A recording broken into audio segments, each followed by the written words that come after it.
A very good morning and New Year greetings to one and all. A school is a learning abode and it thrives when it brims with positivity. As we all know, in 2019, CBSE has directed us to make all schools anger-free zones. However, anger is a basic human emotion tied to survival and has been honed over the course of human history. Tied to our fight, flight, or freeze response of the sympathetic nervous system, it prepares humans to fight. As much as it is a natural and mostly automatic response, its frequent mobilizing can undermine relationships or damage physical health in the long term. Therefore, we must control anger before it controls us. That's what today's session is about: understanding and managing anger and stress and ways to deal with the same, making our lives better each day. This enriching session will be presented by Ms. Vandana Kohli. Educated in film, history, and commerce from the best schools in India, she has won awards for excellence at each institute, including topping the Delhi University. She majored in film editing at the Film and Television Institute of India and has attended the professional program for producers at UCLA, Los Angeles.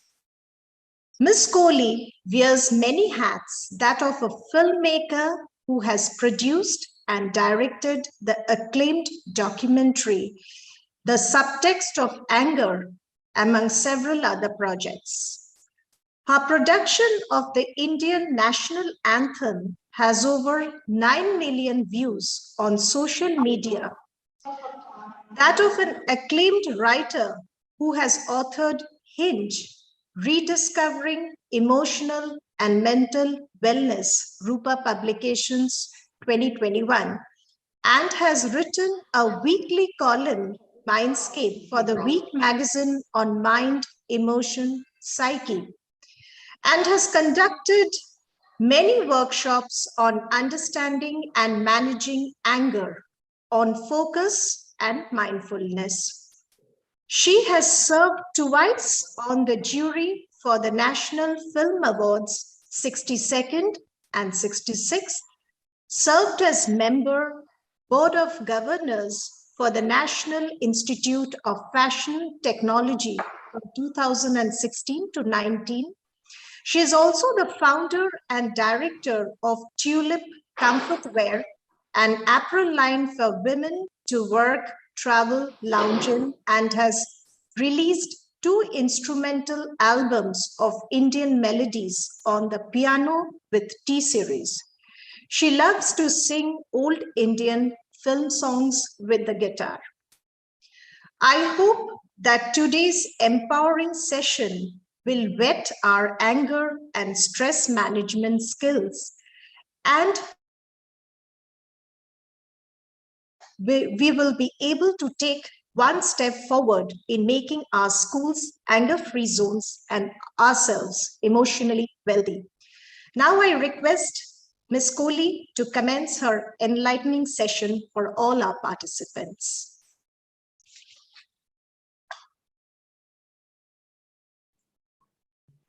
Ma'am, please unmute yourself.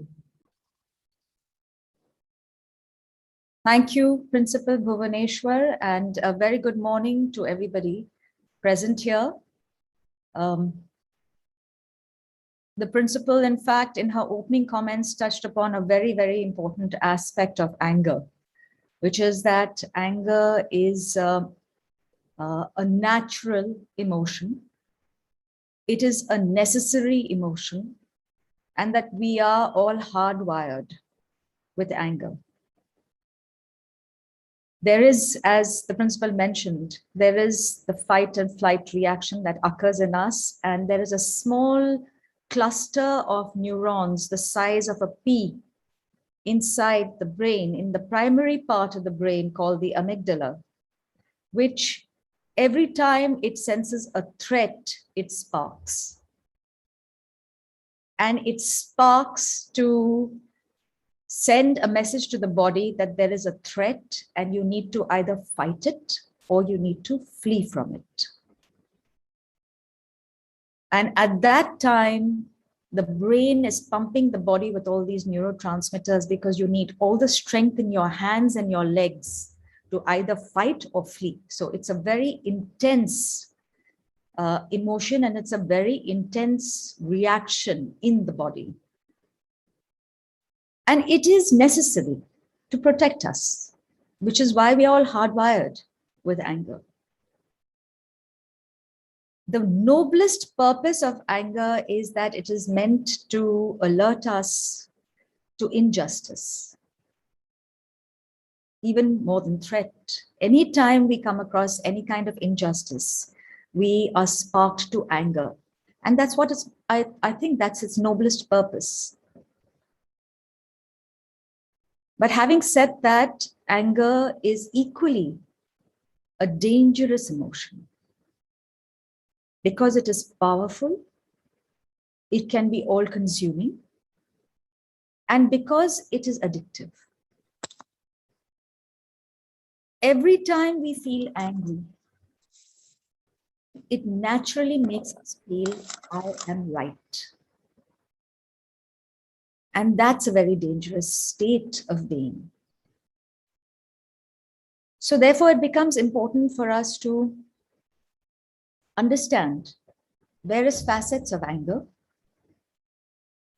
That while anger is very pure and very intense in the nature of its emotion, it is equally a dark emotion. It has a dark aspect to it, which is that it can keep us stuck in itself for very long. It can grip us for very long. And without us realizing it, we may get caught in loops of anger.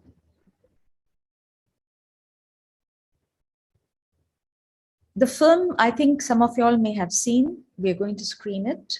I know someone who's seen it 24 times, a little more than that, because there is a lot of information in the film. It touches upon various aspects and various facets of anger. It has 7 chapters. It speaks about the emotion of anger. It talks about expression. And it also is an investigation into stress and anger. In fact, when I was making this film, I wrote to one gentleman who's in the film. His name is Bruce McCubbin, who's who's known as the father of stress neurobiology. And when I wrote to him, he said, your film is on anger and my work is on stress. And I said, I'm able to see a connect. And so when we sent him questions, he most readily agreed to be part of the film. So the film actually makes a neurological, physiological connect between stress and anger, and how chronic stress can lead to chronic anger. And in that sense, I think when I produced this film, it was a comment on the times that we live in. I won't say any more. I think if we will watch the film, and then I'd be most happy to take question and answers. And please, I would encourage everybody, every question is important. So if you have a question, please do ask it. Thank you. Over to you, Shimona. Mr. Punjabi.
I want to do this like 4 times a day.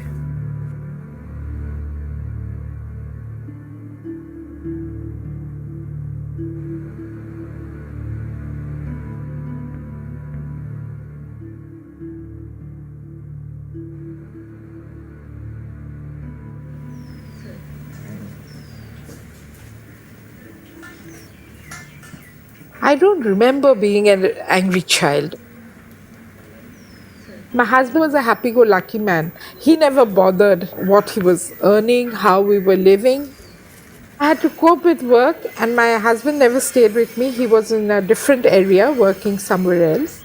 I felt I had to take on the burden, think about the children, think about the future.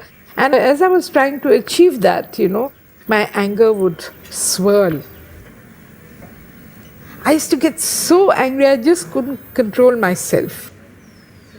I could, even kill my children, kill my husband if I could when I get angry. I remember when my daughter was young, I had organized a small party for children and they were coming, and I had bought a whole lot of firecrackers, and my daughter used up all the crackers before the children could arrive. I couldn't control myself. I beat her up, I pulled her by the hair, her hair came out in my fists,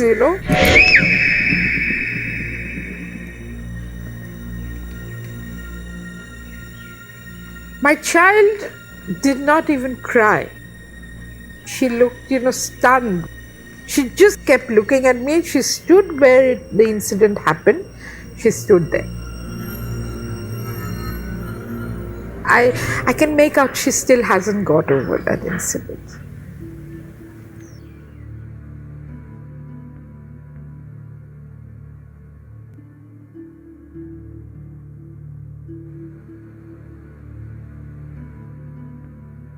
Many people who exhibit anger attacks and rage attacks were raised in environments where they saw rage and anger.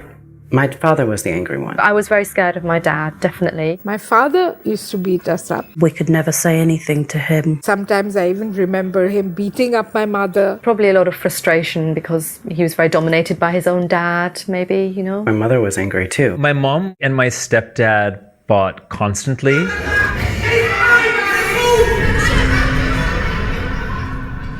And my stepdad fought at me constantly. Whatever is happening in our family. There is no way to react back. I mean, I was, 6, 7, 8 years old. There's nothing you can do. You're looking in front of you. And don't do everybody come and He was very much breaking something, throwing something, kicking something across the room, slamming something down, taking his anger out on anything that was there.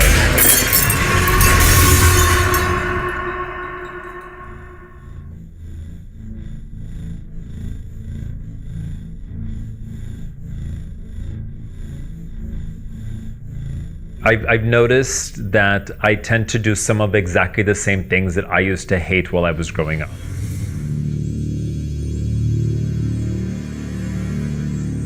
When I get angry and I lose my temper, those are the actions that seem to come out. Breaking something, smashing something, wanting to hit somebody, wanting to slap somebody, wanting to kick, wanting to almost throw a 2-year-old temper tantrum where whatever's around is just basically in danger of being destroyed.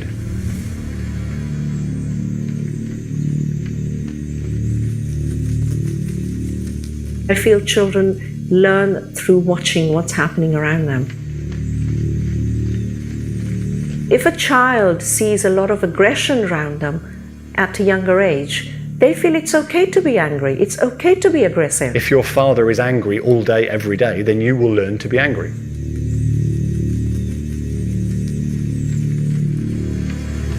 Yeah, I think, when you grow up around an environment where people do shout and scream and that's their way of dealing with an extreme situation, then you sort of do get into the habit of just doing it. You just think it's okay to do that. It's okay to do that. It's okay to do that. Children learn through watching what's happening around them.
Cultures have very different rules about expression of anger. In Japanese culture, you certainly don't express anger in the same way as you would in Italian culture.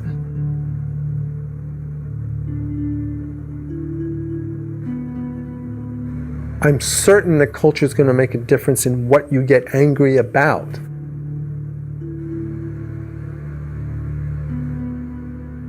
In some cultures, you don't even apologize to each other. So I think that you let things simmer. You don't acknowledge that there's been a conflict.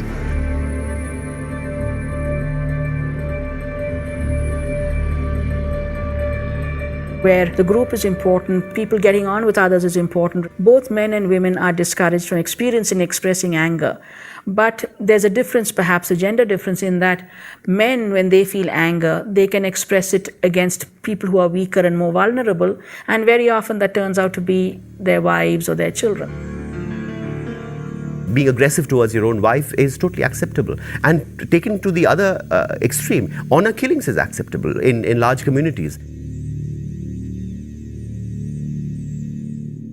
So sometimes communities and cultures sanction certain ways of expressing anger. The more male type of response to anger and aggression is to release it outwardly, is to inflict harm on others, or through sexual violence or on property.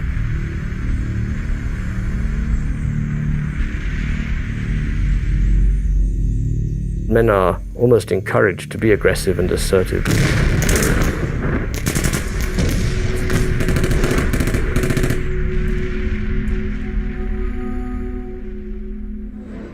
Women typically have trouble in expressing it. They've been told they shouldn't. It's not the female job, female role. It's not the female ideal.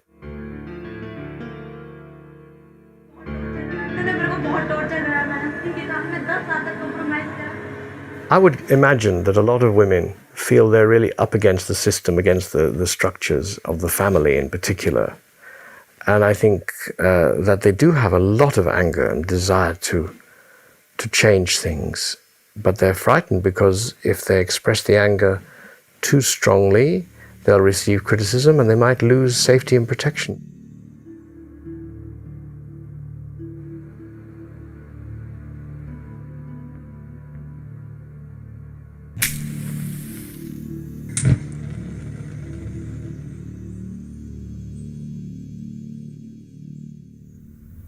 I'm always tense. I eat because I'm angry, because I'm frustrated.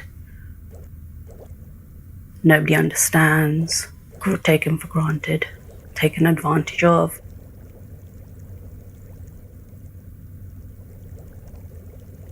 The day is filled with just rushing around from one place to another.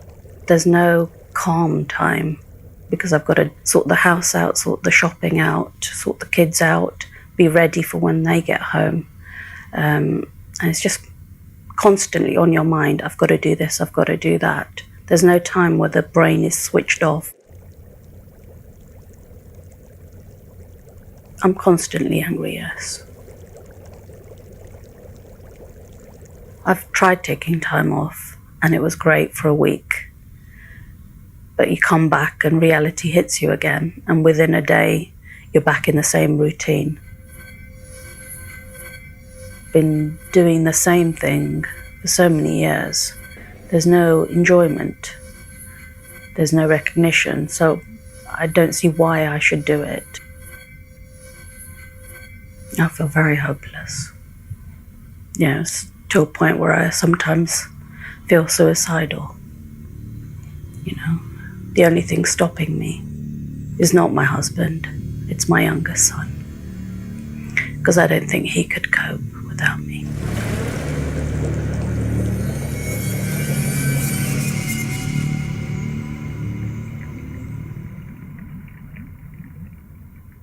Our research shows that feeling stuck in a marriage or a job or a situation where you don't feel as though you can escape, you're not doing what you want to do, but you don't feel as though you can change anything, is a big contributor to rumination and depression and anger, and it's more of a problem for women than it is for men. Men are much more likely to experience irritability and anger in conjunction with depression, whereas women are more likely to shut down.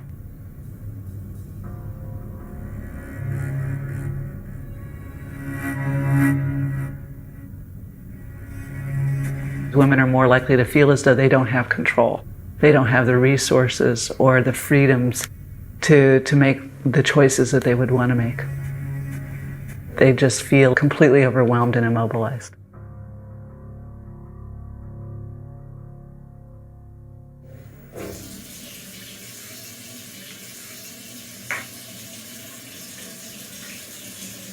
Men also think a lot about their relationships when we look at the content of their ruminations, but they also think about achievement-related issues. Am I getting ahead?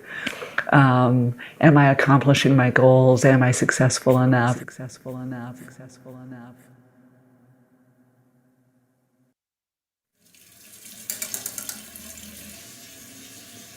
I need to be perfect. I need to be the best, better than anybody else. I need to be more successful than everybody in my circle of friends. More successful. My life needs to be more interesting than my friend. More interesting than my more friend. Travel, better dressed. You're stupid. You're ugly. Anger is allied to fear. Anxiety and fear. Anger is thought not to be a primary emotion, but really as a secondary reaction to feelings of fear particularly. I think the root causes that drive people towards anger are a perception of threat or being unsafe or being uncomfortable. And this threat need not be a threat to life, but a threat to identity, for example. And that's where you start feeling tense, on the edge. Anger arises out of the sense of threat and frustration. These are not so different. A threat might be a sense of immediate danger to the self, but frustration, serious frustration, is also anticipating, rightly or wrongly, that one's needs won't be met. So either way round, anger is linked to fear.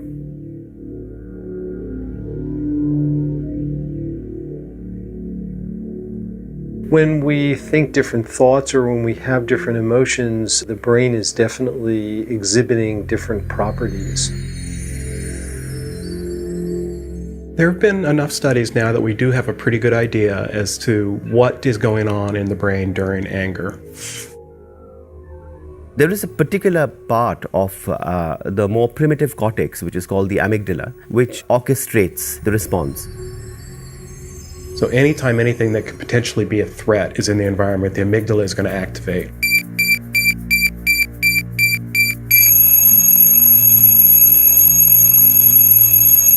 When you're highly aroused, your blood pressure goes up, your respiration goes up, your heart rate goes up, pupils on your eyes, they dilate. In terms of what happens to our body is, at a hormonal level, we have what's called the Phytoflight Response, the adrenaline rush. It increases the blood flow to our muscles and to our brains, and it makes us ready to fight or flight. So either we run away, or else if it is an opponent we feel we can tackle, we would fight, and our strength would actually be increased as a result of adrenaline. Typically, first you see activation of the amygdala, which is part of the limbic system. Very quickly afterwards, you see activation of the orbital frontal cortex serving as a brake. It's the frontal part of the brain, just over the eyes. Basically what it's saying, what it is telling the amygdala is, I've checked out the environment, everything's good, you can calm down now.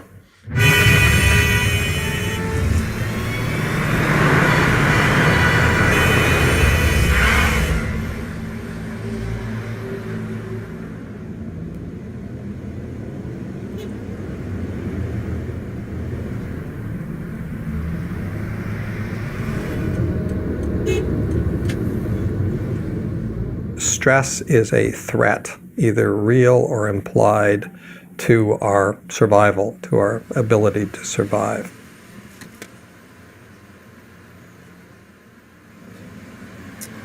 The first is something that we could call positive stress. It's something when you essentially rise to meet a challenge. Then you have something called tolerable stress, and that's when something really serious happens, but you can weather the storm because you have a good constitution, a good sense of self-esteem, for example, which is very important, a sense of control of at least the other things in your life, and you have social support. You have other people who you can turn to. You're not doing this all alone. The third type is toxic stress, which really is what it implies. Something bad happens, but you don't have the resources, and then you really pay a price, the body and the brain.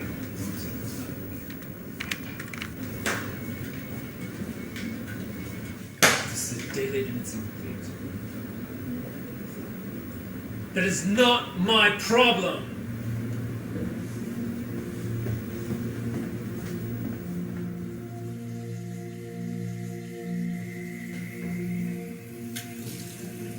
The stress system is designed to turn on quickly and to turn off efficiently.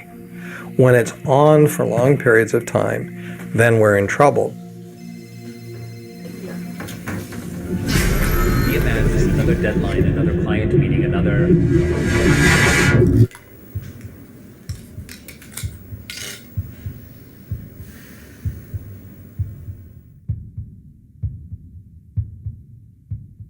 Something else that happens is with chronic enough stress, when the stressor is over with, there's a very sluggish recovery period. It takes longer to get back to baseline, and not only that, but the baseline will rise after a while. So you don't quite wind up in stress range, but you never quite get back to what would be a point of calm, undisturbed functioning.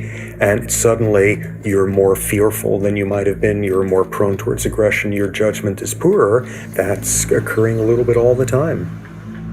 Things could happen over the course of days or weeks that lead to heightened arousal much of the time. And so it takes very little to get you to get to the point where you're going to explode and be aggressive. They're more likely to assume that when somebody else does something to them, that there's hostility behind the intent. It could be nothing behind the intent. When I'm stressed, I'm so focused on keeping it together that my focus is only about me. I don't care about anybody else. I need to keep it together. I don't care if you're keeping it together or not. I've got my own things to deal with. The trigger can be anything. Somebody just walking too slow in front of me down a city street, or people that take up the whole entire sidewalk when you're trying to walk. It could be, the Diet Coke coming and not being cold enough. It could be the coffee not being... Any little thing can set it off. Any little thing. It really doesn't matter.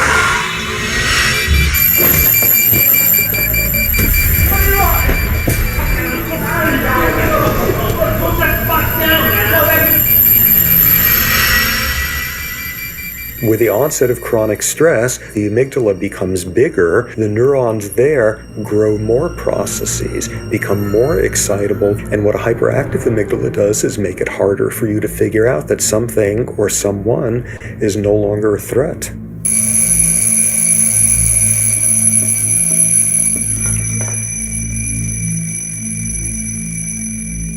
So the emotion is aroused more easily and more frequently. And it also may be aroused more intensely, and it may be aroused in a way where the emotion persists for a longer period of time.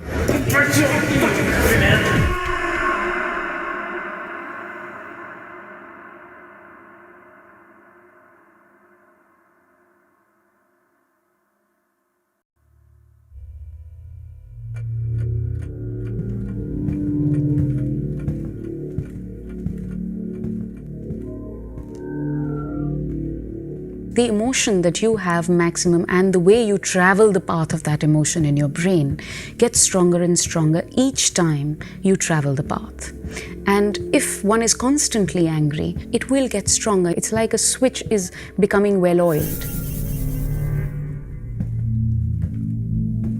And the grooves are getting deeper and deeper, and then it just goes and goes and becomes more and more ingrained. Rather than the exception, it becomes more the rule. What's in your brain affects your bodies, including hormones. Hormones affect the brain, and you just make it a big loop that just reinforces itself. I think anger can become a chronic condition. I think it is something that can be chronic, and it can be addictive as well. I think just the chemicals that happen in the body and the feeling that happens in the body, I mean, that rush of adrenaline, that need to lose my temper, like I go around looking for things to piss me off or somebody to really just scream at. But then after that, there's those feelings of guilt, like, oh, I shouldn't have done that. And I'm at once venting all of this stuff and getting it out. But on the other hand, at exactly the same moment, I'm feeling completely mortified and completely embarrassed and ashamed that I would actually act such a way. I feel when that happens that I'm really fighting myself, but obviously it's very difficult to lose your temper at yourself, so it gets taken out on other people and other things. It's more like a loop. I don't know which one feeds on what. I'm not sure if anger is feeding the confusion, if confusion's feeding the anger, if depression's feeding both of them, if they're both causing the depression. I don't know. I wish I knew. And I get myself more and more and more and more worked up. Then I start going into worst case scenarios, and then the worst case scenarios of those worst case scenarios.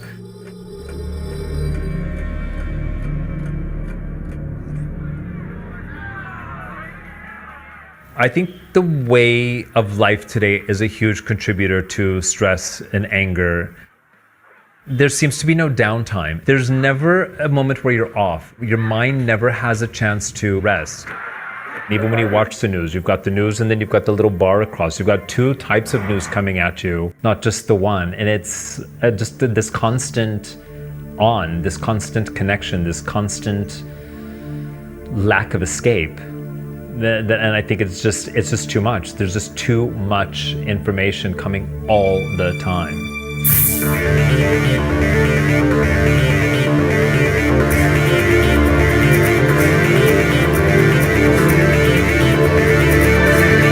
Today it's as if a fire hose of information being shot at us all of the time.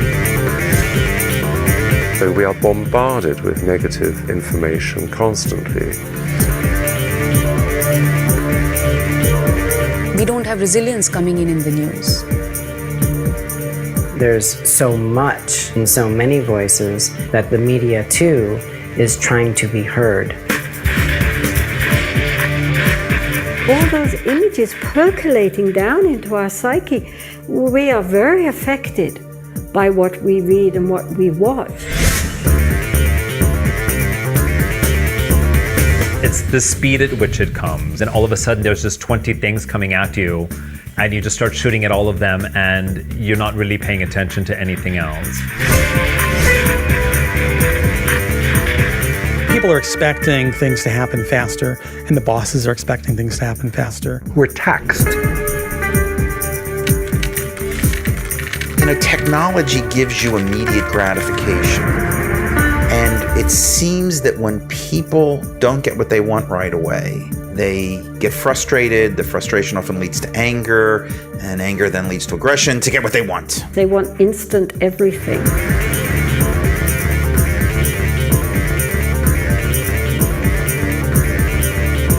We're just beginning to get an idea as to how that's manifesting itself. There is a finite limit to how much stimuli the brain can actually perceive.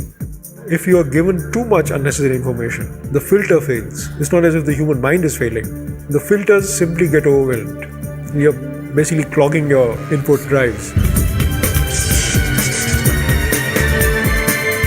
I think that the danger with communication overload is that all you do is you record things and you don't think about the things, you don't analyze them. There's no analysis going on. Everybody crossing the street had a cell phone or earphones to their head. You know, I do wonder whether people have any thoughts to themselves, or that they're capable of being by themselves and reflecting on who they are and what they're about and what's going on. They're always in communication. A vast majority of our young people sit in front of a computer, and that's how their social life continues through MSN, Facebook. That means they're not interacting socially. And so in a family where parents and children and siblings together are no longer really intimately interconnecting with each other, playing together, talking to each other, watching things together, experiencing things together, then there is a tremendous inner alienation being brought up. And when people come together in relationships, they don't know how to relate. It's a very complex monster. You know, the more connected we are, personally, the more disconnected I actually feel from my friends. I've never felt more alone. I write to blog, I'm on Facebook, I'm on Twitter, I do all of these things, but there's also that element of needing to lie.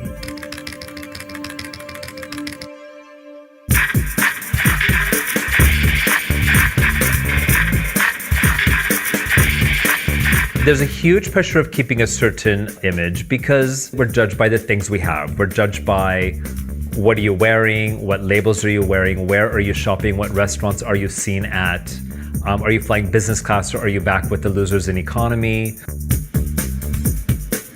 The signs of success are the job, the house, the clothes, the shoes, the boat, the summer home, maybe the condo somewhere, the travels, the restaurants, the credit cards, the designer sheets, designer towels. It's all about stuff.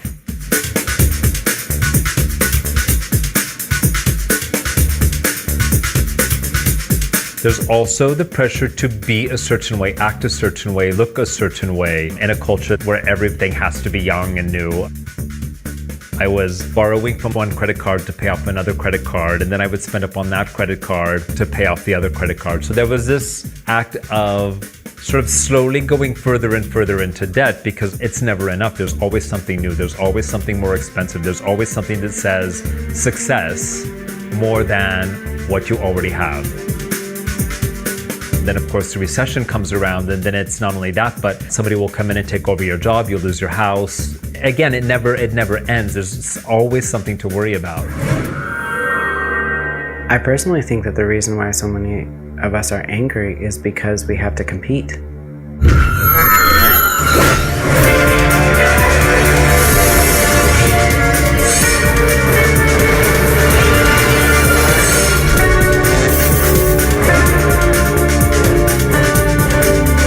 Physically, mentally, emotionally, we keep pushing ourselves. As we get older, we're less able to process things rapidly. Our society is becoming more and more artificial and further away from the natural rhythms of a life. We are more and more in conflict both with ourselves and with others. There's a sense of powerlessness.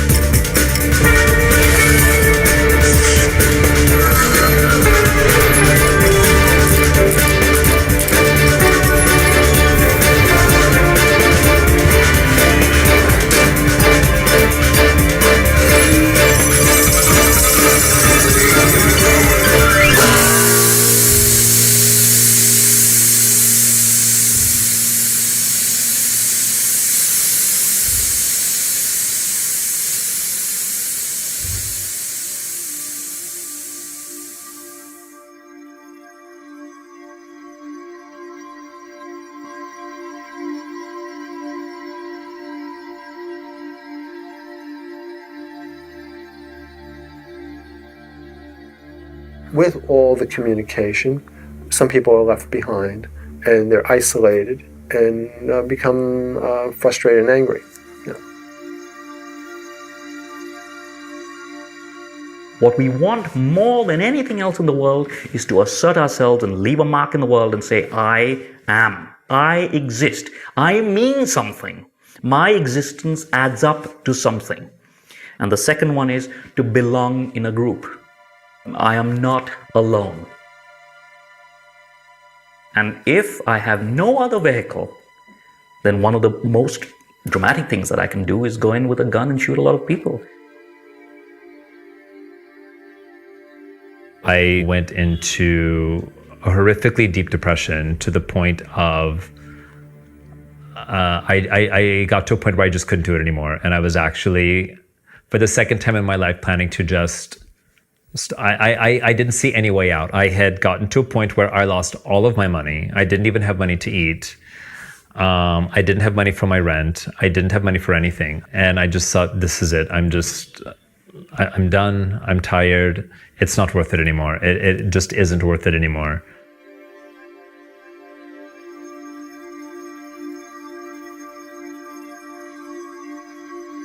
I understand where that comes from. That need to just get it out, to make somebody stop and listen and just say, look at me, I'm here. And just stop the shit, stop the crap, stop everything.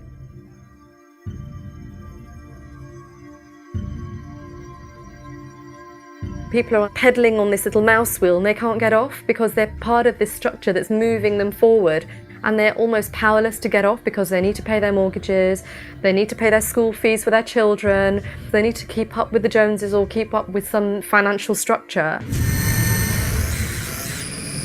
Yeah, I think everybody's on that treadmill and everyone's pushing each other to be the first one to get to wherever. I don't think anybody knows where they're heading.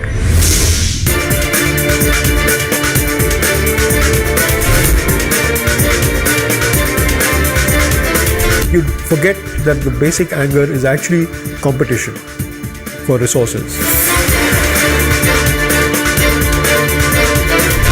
In a globalized world, which is more highly networked and more efficient at extracting resources than ever before, and more determined, it would seem, we're consuming resources faster than the planet is capable of replenishing them. Everybody individually is driving it as well. We're pushing nature too hard, too fast, and too far.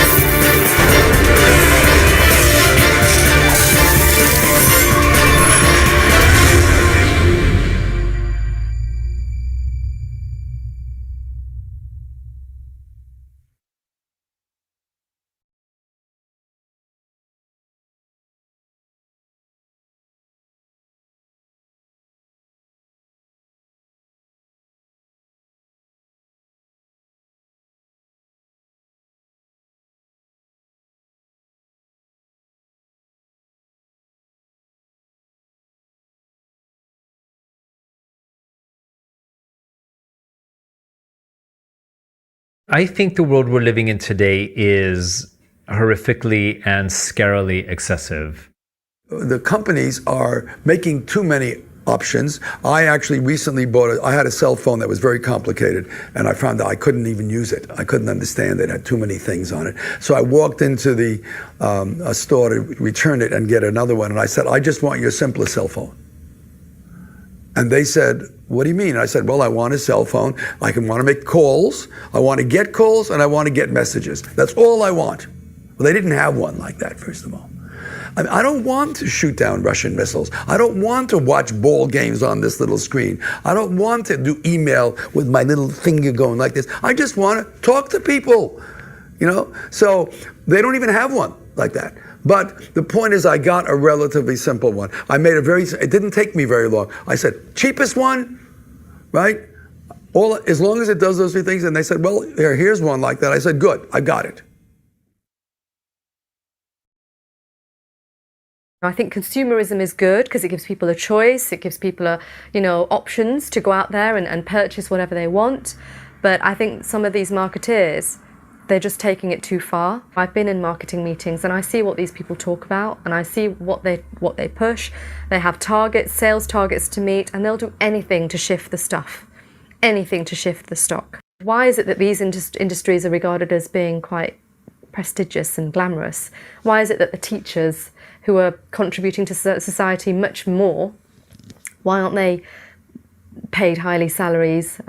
Because they are contributing more. The nurses, the doctors. It doesn't make sense why a sportsman who kicks a ball around for a living should earn 200 million, was it for Ronaldo? Like hundreds of millions. I think because society has grown to value the wrong things, and maybe some of this has been fed by structures, by politicians, by the media. Oh, the shows that just, the evening shows, the dramas and all of this are full of people with great cars, great houses, great wealth, and it seems typical. So, just an example, my 16-year-old son thinks that he is going to have a huge house, a Porsche, an incredible car, an incredible career, etc. And we're trying to help him begin to understand what it costs to have the kind of lifestyle that even he's become accustomed to now, let alone what he aspires to. And he just has no clue what the limits really are. And I think there are a lot of young people these days who've been given expectations for great success and wealth that are unattainable. And as they start hitting those walls, it becomes very, very difficult for them to cope with that, to accept that they're not going to get what the media and the popular culture tells them they should be able to get.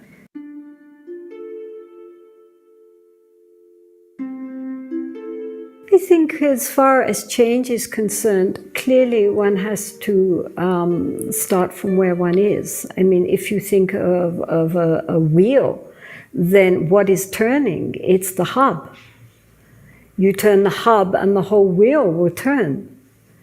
And so if we want to change the world, we have to change ourselves. Beyond a shadow of a doubt, I believe sports can be a great release for anger. Beyond a shadow of a doubt. Since I stopped playing my particular sport, I try my very best to keep fit, and I know that helped me immensely when I was going through my troubles and when I was particularly angry. It gives you an incredible release of emotions and anger and a real satisfaction of hard work and achievement that could help people with any kind of a problem in anger. I've worked with other young people in the last few years, and I've used a drum kit inside a music room, and we've channeled their aggression through learning to play the drums. I feel I was too much of a perfectionist. I wanted my children to grow up in a particular way. I wanted my house to be kept in a particular way. Totally control everything. And that wasted so many precious hours and precious days in our lives, I mean, they will be just what they are. It's no point. My anger has not done anything. So I feel, there must be better ways of trying to express what I wanted to express through my anger. I think teaching people how to express the things that they're angry about in ways that are non-confrontational and non-aggressive, but still get the message across. So it's often referred to as an assertive response, where you tell the other person what's bothering you, but you don't make accusations. You don't say, you're a jerk, and I hate you for what you're doing to me. But you do tell them what's upsetting you and how it's affecting you.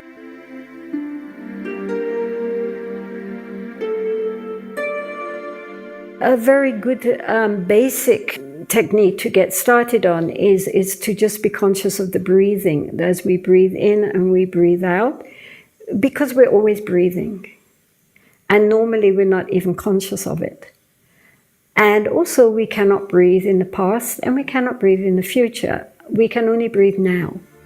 So it is a very skillful way, a very simple way to bring the mind back into the present, into the body, into what is actually happening in this moment. What is happening? Well, I'm here, and I'm breathing out, and I'm breathing in, and I'm knowing it. It both makes the mind more quiet and more silent, and at the same time more sharp and more clear.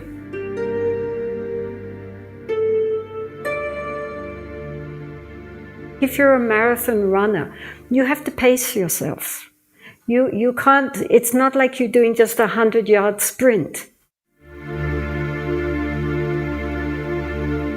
If you've got to run for miles and miles and miles, you have to learn how to get into a good rhythm, a good pace, so that you can just go on without completely collapsing.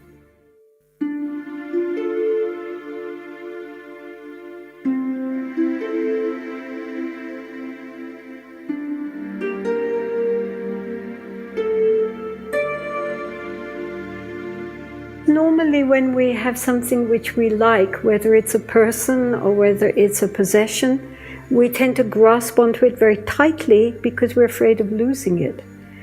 And so the image which we should try to cultivate in our mind is like that of holding a day-old little chicken, a little chick, that if you grasp it too tightly, you will kill it. So the whole point of relationships and possessions is not whether or not we have relationships or whether or not how much we possess, but how much we cling to what we have.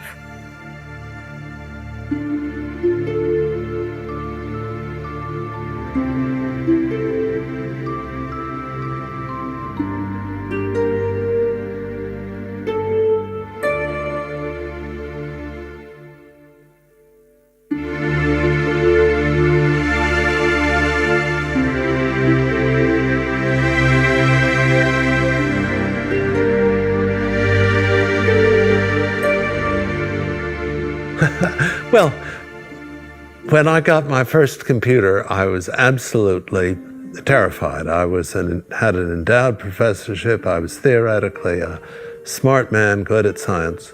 And the only way I could deal with my computer was my research assistant had previously been a first grade teacher. And she would stand at my side, and instead of saying you have to read the instructions, she would patiently and lovingly teach me. People who are chronically angry are nursing a grievance. They have some deep-seated sense of injustice, and that is often projected onto this or that or the other event. Actually, I think the core of that sense of grievance is, why wasn't I loved?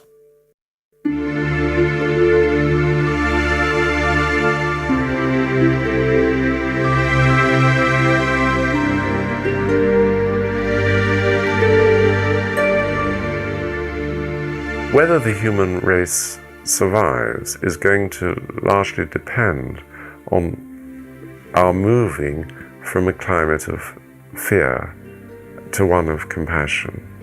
Compassion doesn't have to be meek and mild.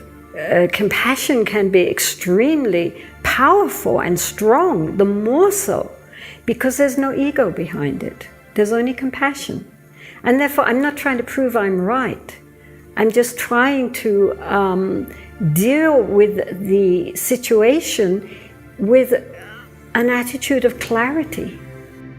When we move from the ego to the self, which is really the spiritual vision, the vision of us participating in a wider field of consciousness, a participative universe, then you move from competition to collaboration.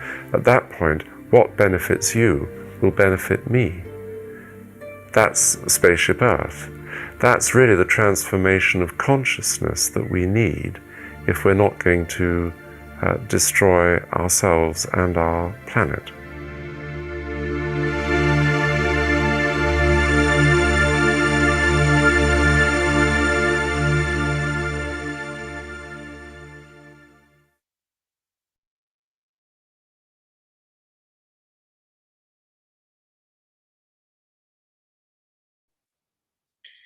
Thank you, Punjabi sir. Thank you, Ma'am Kohli. As I was closely watching this movie for the last 45 minutes, I just realized that I have been there. I have done this.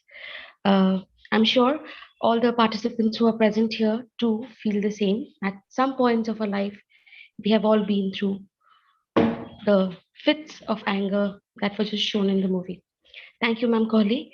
Ma'am, I would request you to please take the platform from here on. Thank you. Thank you, Shumana. I think we'll just give this a few seconds. It sometimes takes a few seconds to catch one's breath.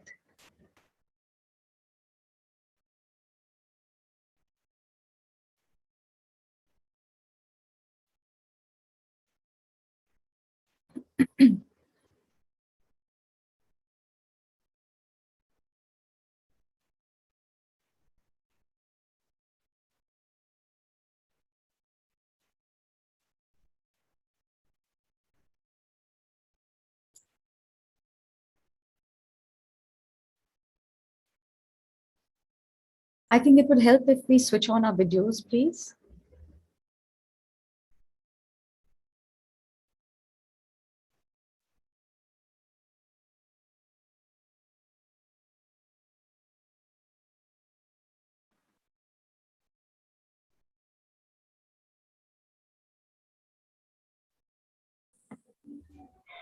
It's very nice to see everybody. Thank you for being part of this session so far.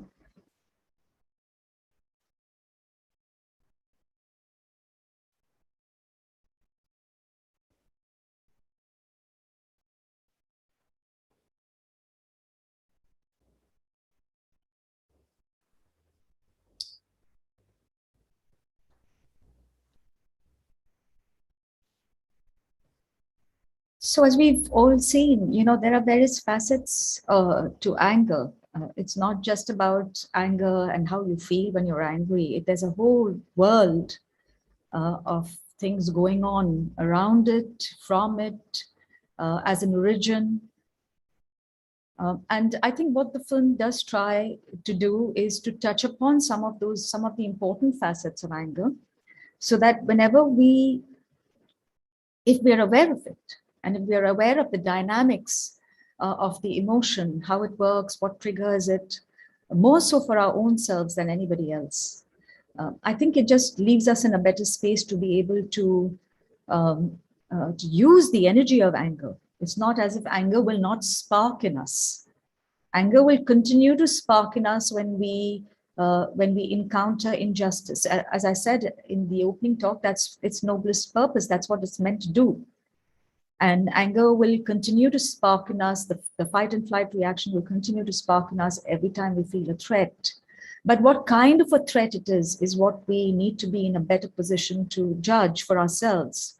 Sometimes, if it's a threat to your life, to your safety, it's great that it should spark in you.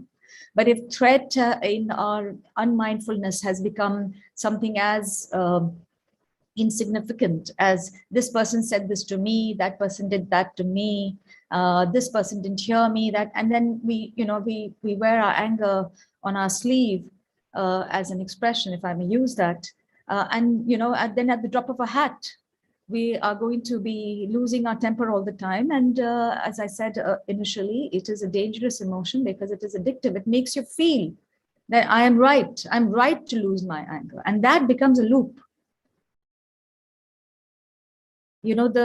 I'd like to say that one of the first things, why did I make this film was because I myself was never an angry child. I was never an angry student.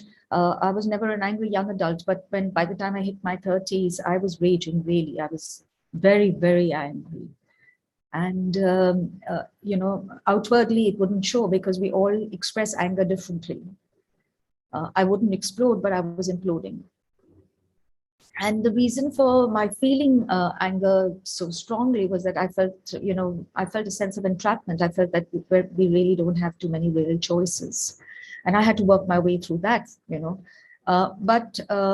But what was curious and also alarming for me was that for someone who had never been an angry person, ever, I found that irrespective of the stimulus that was coming to me from the outside, irrespective of what would come my way, my first reaction inadvertently had become one of anger.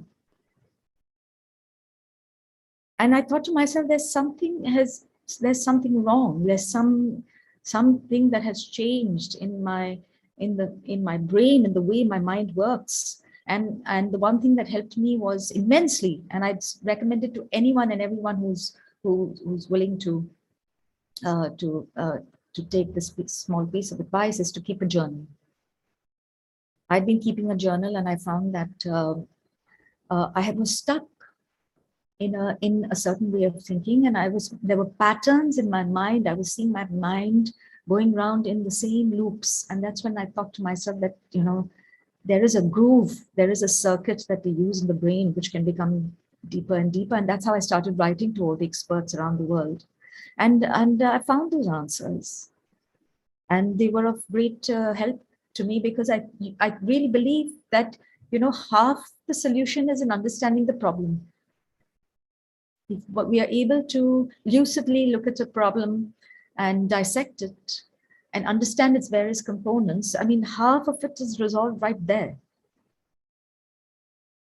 So, but there is a whole lot of other stuff involved, and I'd like to throw this open to whoever has questions to ask. Please go ahead. Thank you, ma'am. We have had questions from all the units, Bhubaneswar, Haldia, Park Street, and Salt Lake. We will be starting with Ma'am Sagrika Das from the Bhubaneswar unit. Ma'am Sagrika Das, please. Yes, good morning to all. It's my pleasure that giving me the opportunity to ask a question. So, ma'am, my question is how to handle anger in the classroom arising from sensory issues or behavioral issues? Are you referring to your anger, Ms. Das, or are you referring to anger amongst the children? Ma'am, children. How do you handle it, Mrs. Das? Ms. Das? Ma'am, we have to engage in them different activities.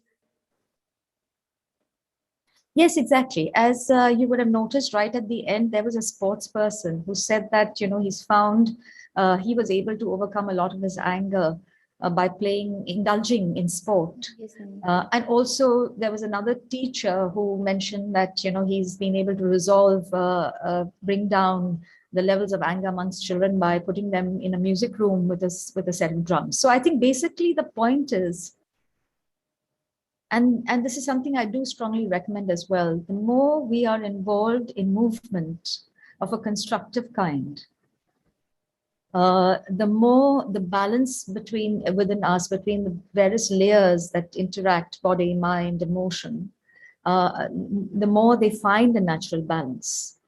If children are, and this is a concern, it's also one reason why I explored various facets in the film, because this was a concern, that, you know, if we are going to be hooked onto a screen all the time, it's the effects of it, we are still not able to, we haven't arrived at exactly what it is doing. We are probably creating a new species even as we speak. So, but having said that, there are some timeless norms that we can for ourselves adopt, and one of them is to be physically active. So every person has their own specific issues. I think though, were we to generalize, and I will, I think there is a lot that is going on with children these days, because we have unleashed very, very powerful tools in the hands of children who are still emotionally extremely vulnerable. And I'm not sure that these tools in any way are helping them negotiate emotions. In fact, we are most impressionable when we are the youngest.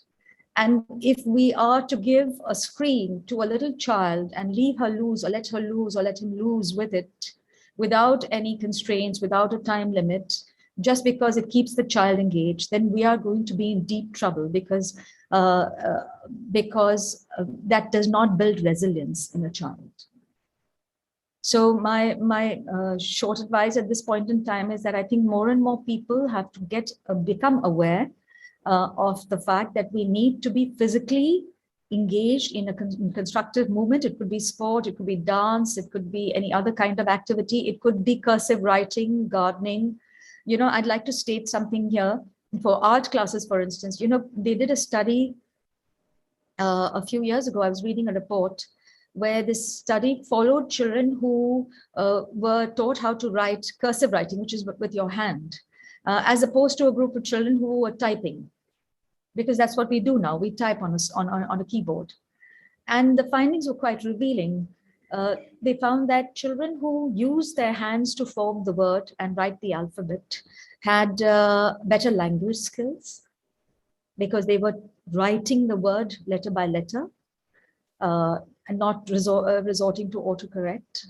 They had better memory, because they were, again, taking the time to form something, so those imprints were much deeper in their minds, and their visual sense of it was clearer when you take time to write something. And most importantly, they displayed better coping mechanisms, because when you're using your hand and you're engaged with writing or gardening or playing an instrument, your focus is for a moment you're stilled, because you're concentrating on something to do with your hands, and that actually builds resilience. It builds the fact that because it allows you to be still in that moment. So any activity that is constructive, any activity, and how you may devise that, I think it's something that a group of teachers can do together. The head of institutes can do better. Identify children who have an anger problem. Perhaps make an extra effort to engage them in sporting activities, in sports, or in anything that they would naturally be inclined towards, whether it's dance. Initially, there may be resistance, but gently, with patience, I think it will certainly help to get them to engage in some kind of movement. So that's the first part. And the second, Ms. Das, is, I truly believe that all of us have to begin with ourselves. Because when we are angry, we are not part of the solution, we're part of the problem. However right our anger is. So it's okay for anger to be sparked to alert you to something that you feel you need to check. And it's good to be able to heed our anger. But to be stuck in it or caught in it comes quite easily, like I said initially also, because it just makes you feel I'm right, and it's an addictive feeling. You want to feel you're right. It's easy to abdicate responsibility onto somebody else for your own anger. So I really feel that for each one of us, we need to identify our triggers, and there are several triggers. And I will touch upon them since I've brought them up briefly. Or let me ask you, in fact, let me throw this open to the forum. There are two primary triggers to anger. Very, very basic, foundational, fundamental triggers to anger. Can you tell me what those are? You want to type it in the chat box? Anyone who thinks they know or wants to guess?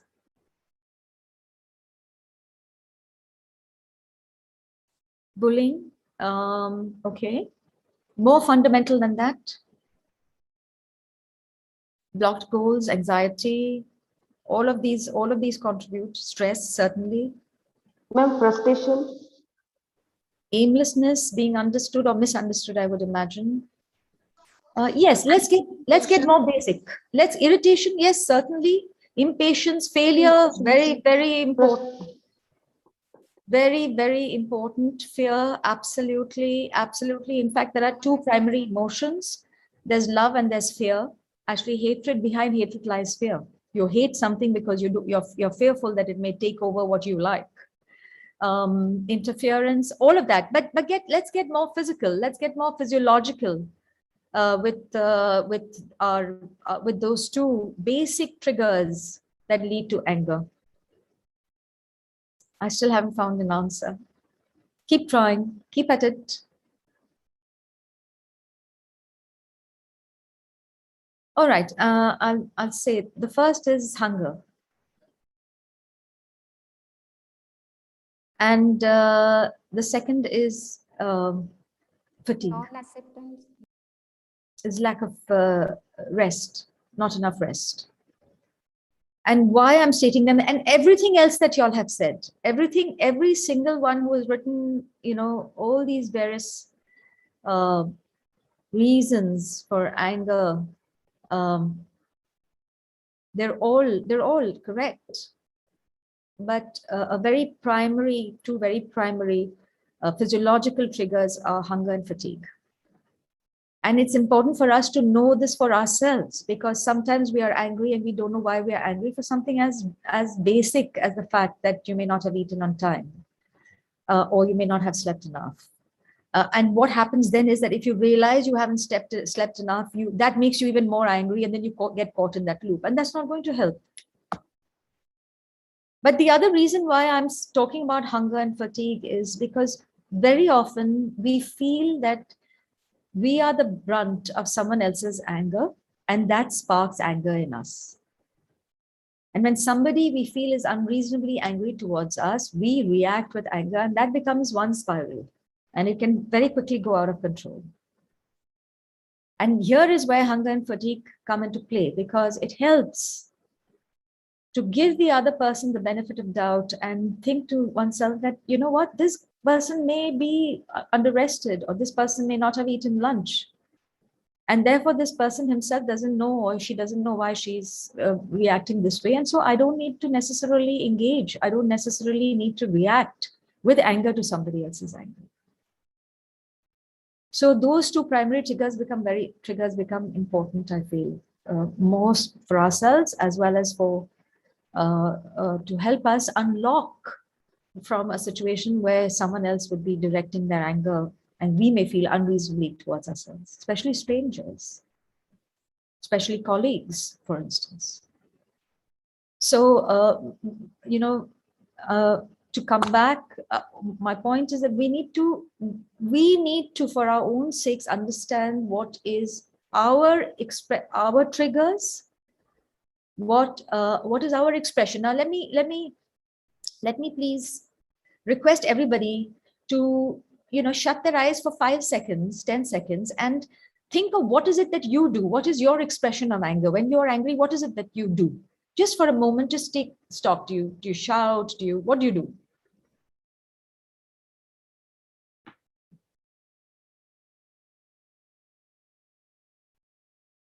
Ms. Das, what do you do when you're angry?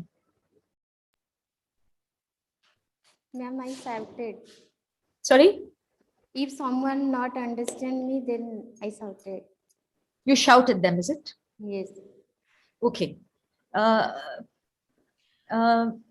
just keep. Sometimes also I started crying. Yes, Miss Marubada.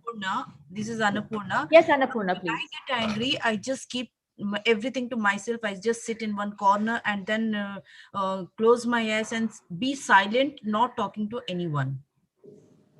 Right. And, you could be imploding. You could be struggling with keeping that to yourself, but that's what you do when you're angry.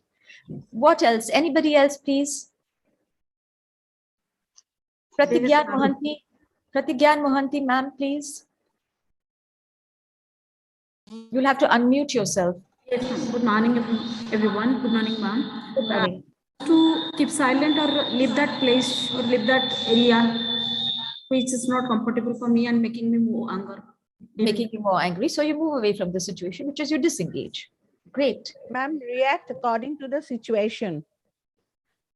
Okay, you react according to the situation. That's good too.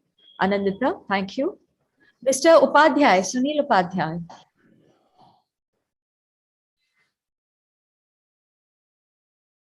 Yes, ma'am. So what do you do when you get angry? Ma'am, I raise my voice, especially with my kids. Right. Right. That's natural. A lot of us do that. Ma'am, I have a question. May I ask you? Yes, certainly. May I just wrap up this point? Please stay with me for a minute. I will quickly wrap up this point. If you think for a moment, Paramita here. Just wanted to share something. Hi, Paramita. I hope you're feeling better. Yeah, a little better, able to breathe properly now. The thing is, I'm talking for myself, obviously. I try to reason for some time, and after a point of time, I've seen, I just, as Annapurna was mentioning, I just go within myself. I just completely go quiet, and at the same time, I feel it hits me mentally. I mean, I feel depressed that the other person is not being able to understand me. What I maybe it's not that I'm correct all the time, but I kind of disengage from any conversation, which is a bad thing in me. I mean, I just simply go quiet. I think in any situation, a conversation helps to correct the entire thing. I mean, to resolve. So that's what I do, and I feel, I don't know whether it's correct or I feel it's incorrect, because conversation helps, I know, but I completely go quiet. I see. Interesting. Thank you for that insight. My limited point here is that very often our expressions of anger are not our own. If you think back, our expression, the way you, me, and a lot of people express their anger is to do with how we saw anger being expressed when we were young. So it was either the way your mom was expressing her anger, or your dad was expressing his anger, or a grandparent, or a caregiver. It could be an older sibling, it could be an uncle and an aunt in a larger family. If you look back, more often than not, our expressions of anger are learned expressions of anger. And we don't even realize that. We're just mimicking something that we thought, oh, this is how it is done, or this is how it is said, or this is what I need to do.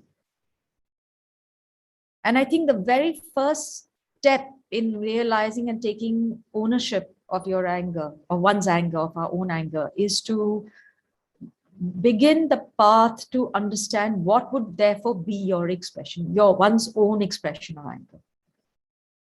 Because when we are angry, we tend to shout, we tend to scream, we tend to fight, or we tend to implode, or we tend to disengage in a sullen way.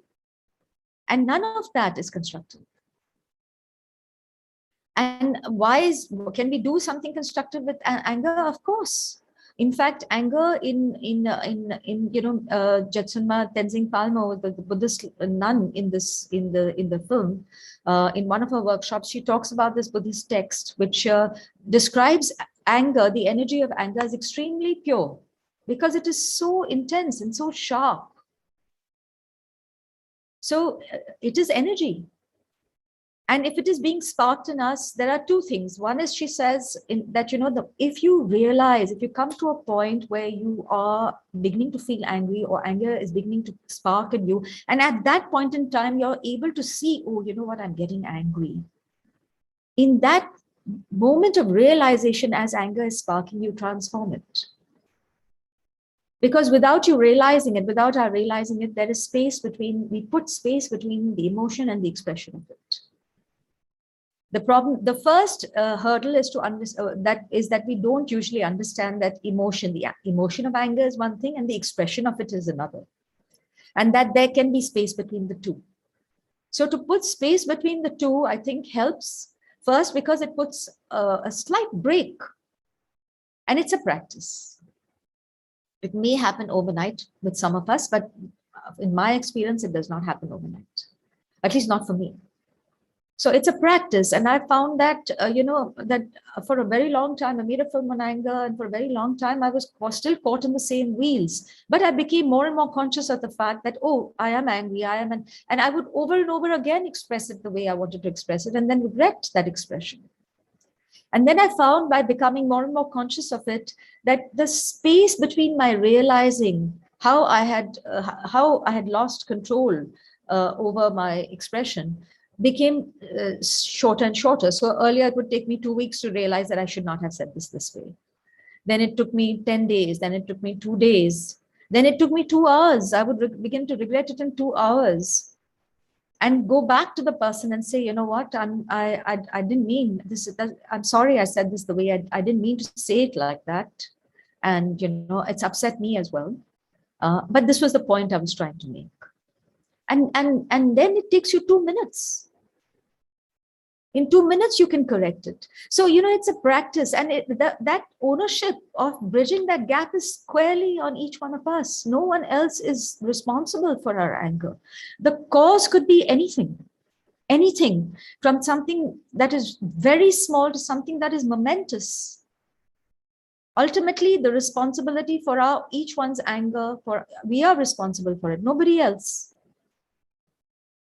Because the one other thing that anger does, which is why it becomes so addictive, is, let me throw this other small exercise at you. Think of something that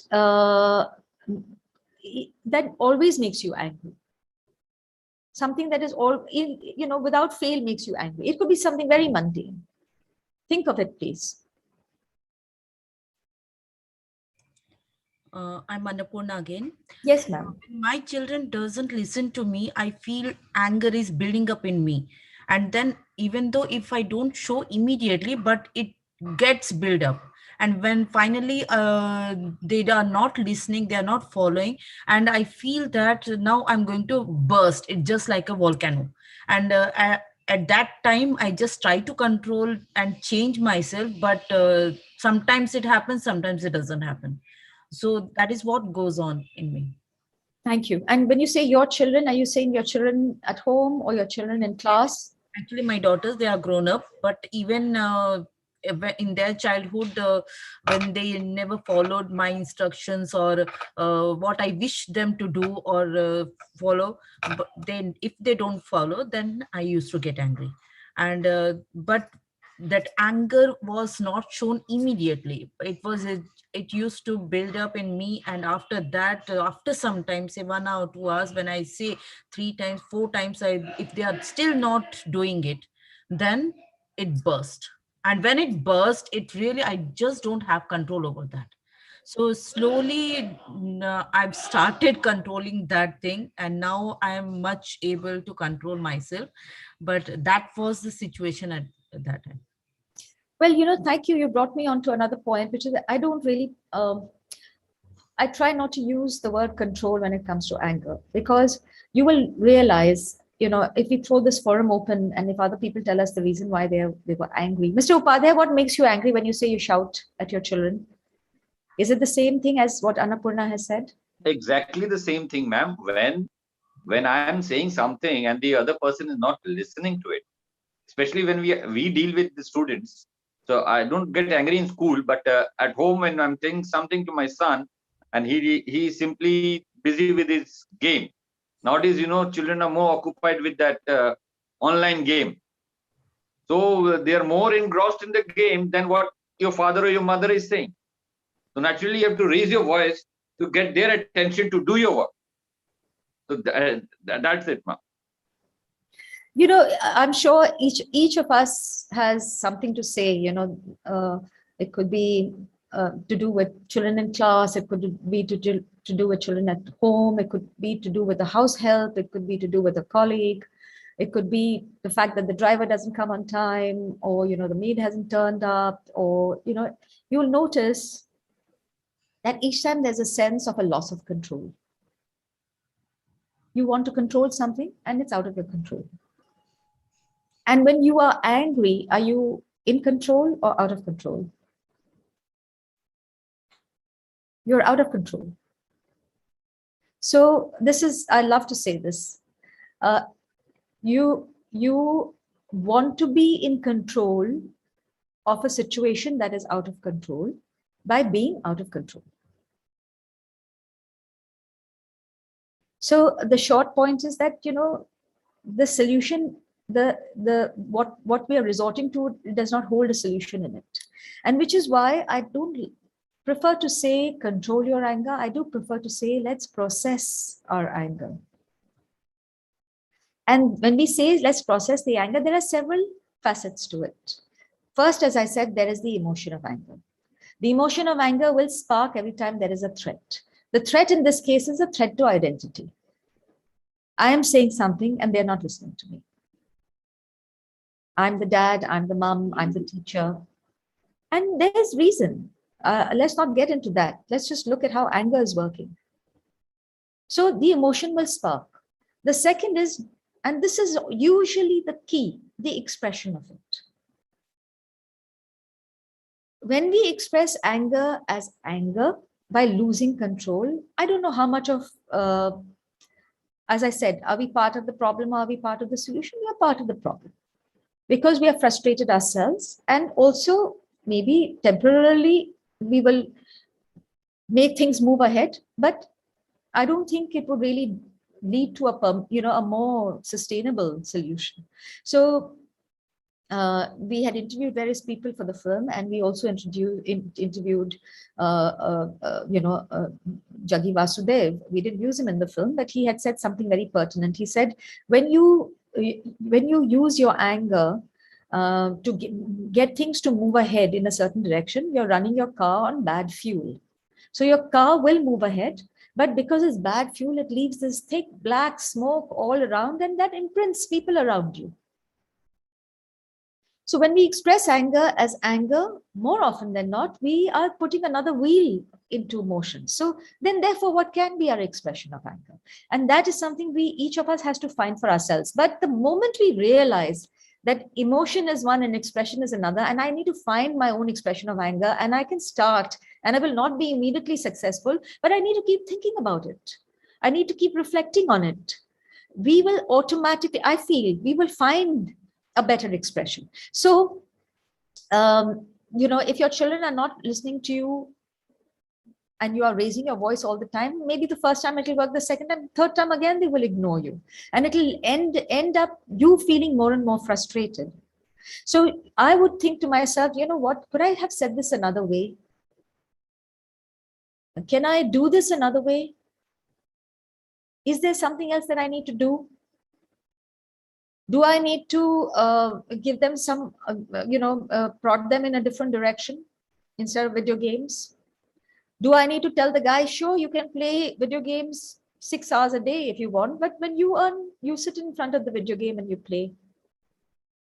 Do I say that, sure, you can play your video games. I don't want you to be, a complete misfit in amongst your peer groups, but there is this time limit. If he's not listening to me, he's not listening to my anger, is there another way that I can connect with him? And that I can't tell you specifically, but I can only offer a few directions. And I believe that we will find those directions, knowing that we are open to it. And I come back to sport. I know a young boy, I've seen him since he was 7 or 8. And his parents put him in soccer training when he was 7 or 8. Now he's a little older. He's 4 or 5 years. And he would get up very early in the morning by about 5 o'clock, because by 5:30 or so, he had to be on the field to play soccer. And it was amazing because he would get up in the morning, go for his practice session. It gave him a sense of accomplishment. It gave him real integration with peers in a real setting. It wasn't a virtual setting. He would attend school with a sense of purpose, come back, and by 8 o'clock, he was so tired. There was no time for screens. So he would hit the bed. So these are things we have to do. So if the child doesn't have enough of your attention and is not playing sport, or if you can play, I totally agree with you. This is the case with my children. Gee. When they had to go to the field for practice, they were in a club playing cricket. They would get up at 5 o'clock in the morning. But since the lockdown, you have to push them out of bed every day. Absolutely, means what you said is totally what is happening with my sons. Right, Mr. Upadhyay. So, maybe we need to do something else. I don't know what it is that you can do and how you bond with them, but, you can prod them maybe lovingly without having to force them. What happens, my limited point is this: when you use force, there will be a counterforce. Absolutely. And so you will be caught in frustration because you will think to yourself, I'm losing my temper, I'm shouting. It will make you more and more ugly and more frustrated for your own self. Then obviously the solution does not lie there after a point. It is okay to use anger as a presentation. Sometimes you're not really angry, but you pretend to be angry. Everybody uses it. right? From corporates to across the entire social spectrum. But that's different. That is when you're not in the grip of anger. So I'm saying there are two things to watch out here. One is that your mind, when you are angry, your mind is doing one thing, which is really the key to your anger. And that is that it is blaming. It is blaming a person or it is blaming a situation. This lockdown, this child. And blame is a glue. It is the glue on which your anger will stick. And therefore, one gets caught in a loop of anger, a wheel of it, like a whirlpool. I want to bring up this image. Mr. Punjabi, could you just bring up the first image on screen, please?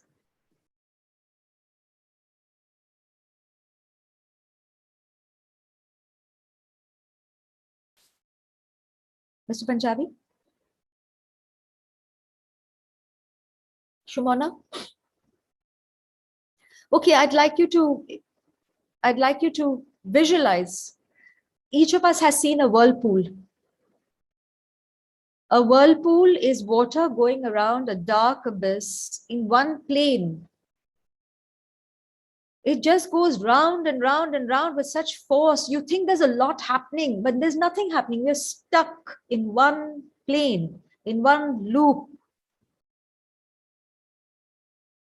And that is dangerous for your own sake, not for anybody else's as much. So the point is that if we understand what the mind is doing, which is that it is blaming, we have to take responsibility. Say this is not going to help. Blame is a weapon that is easy. It's a weak weapon. I mean, it's a weapon of the weak. That's what I feel. Blame is, it's easy to abdicate your responsibility. I am angry because of you. You are making me angry. I'm not angry. You are making me angry. This is making me angry. But at the end of the day, that anger is coming from within me. I have to take responsibility from it. And I will say this 20 times through this lecture, through this talk, through this discussion, 20 times if I have to, that we have to take, that is the root of our anger. Half the time we are stuck in our anger because we don't even want to do that. And that is the root of it. If the moment we realize this is my anger, and as Raymond de Giuseppe, you know, there was another very well-known professor whom we interviewed. He's in the promo and partially in the film also. He says, you know, angry people always start with you statements. Okay, here we are. This is the first. Image. The workings of anger and blame. It's a whirlpool. The next image, please, Mr. Punjabi. Image 2. Another whirlpool. You will see what I mean.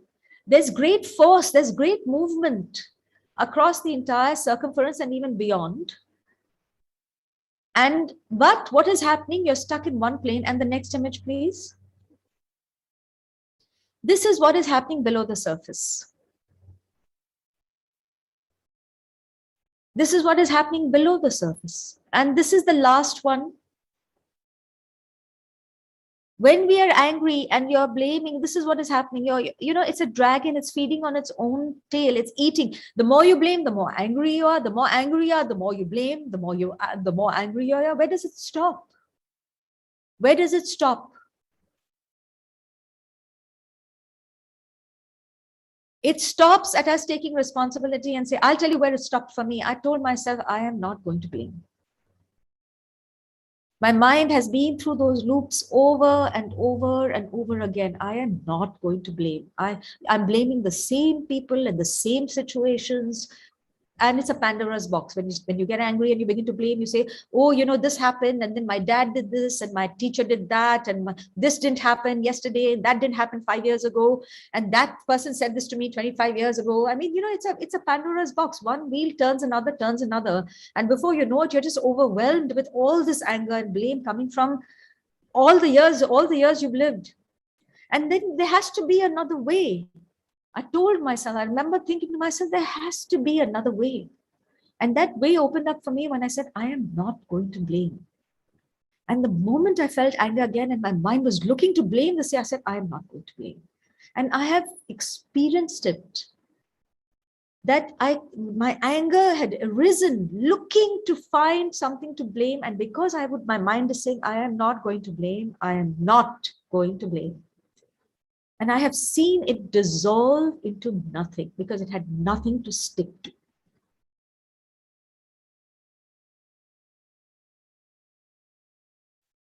It was such an empowering moment. And that holds us, it's like I said, it's a practice. I don't always succeed, but it holds me in good stead every time I'm able to see that clearly. I am not going to blame. And more, I get angry, I get irritated, and then I'm able to say, see, my mind is blaming again. It's a huge release when I can see that my mind is, because my mind is blaming, I'm caught in anger. Because then it brings me back to the cause of anger. And I think to myself, okay, the cause is that my expectations are not being met. So do I need to check my expectations? And if my expectations is something that I want to follow, do I need to check my expression? But to assume that, that they will listen to me and they're not listening to me is just going to make you more and more angry. So assume that they are not going to listen to you. That should be a starting point. Turn it over on its head and say, now, how do I get through to them? And it's a wonderful journey because it frees you from past patterns and you are suddenly alive to the moment, because you have to find those possibilities, and there are several, and only you can find them for yourselves.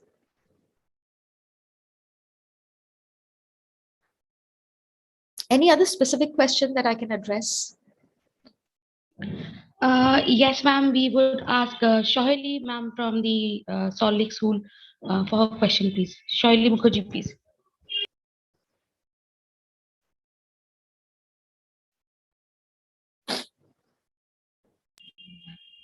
I think Shohili is having some network issues.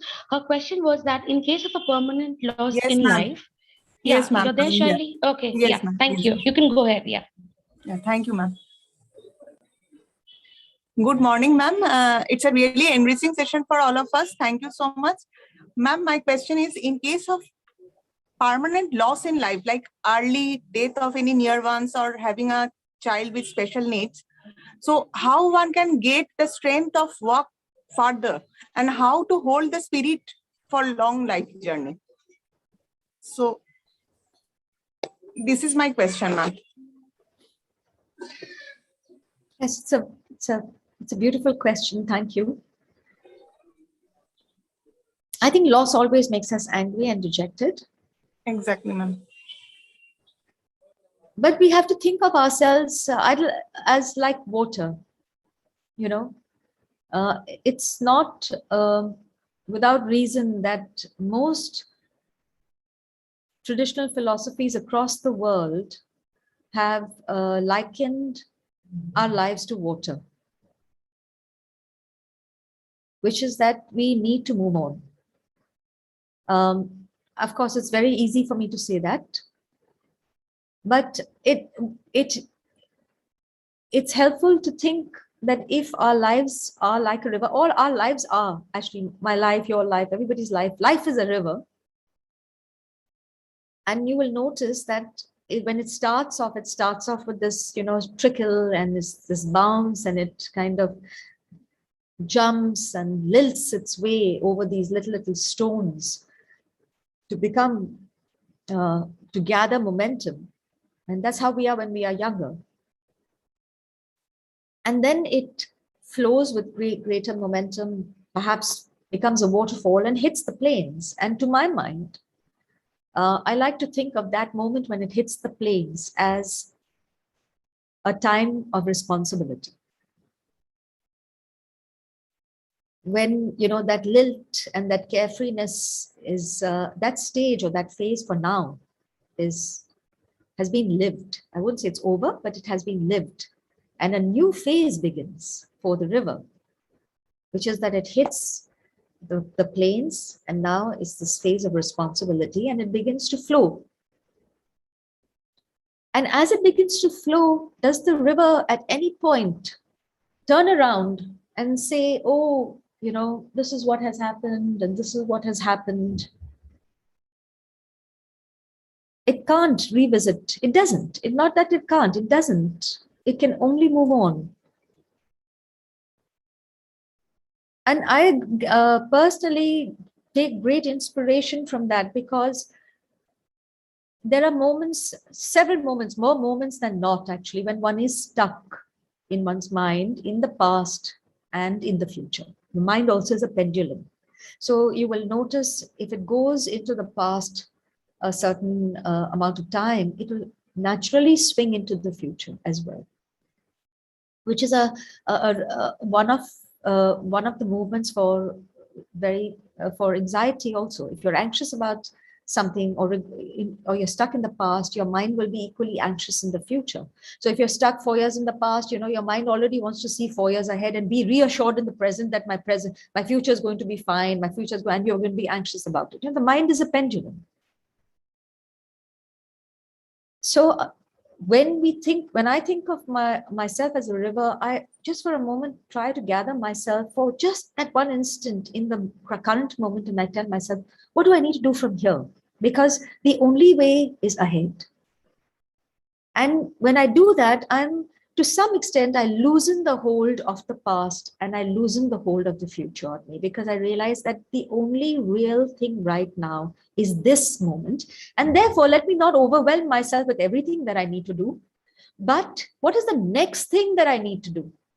The next thing that I need to do is get myself a cup of tea, or correct that file, or close the door, or feed the dog, or make this meal. That's the next task I need to do. That's it. And within very short period of time, again, the mind will wander, and again, you bring it back and say, no, hang on, this is conjecture. This is anxiety. This is conjecture. This is fear. The more we hear this, the more we understand that this is how the mind is working, the more we're able to identify it, the more easily we are able to identify it. And identifying it is more the problem, more than half the solution, just identifying it, that, oh, this is fear, oh, this is anxiety, oh, my mind is doubting myself. Sometimes negative thoughts come out at that time more. How we can control that one? Don't control it. You're trying to use force against something that is coming out.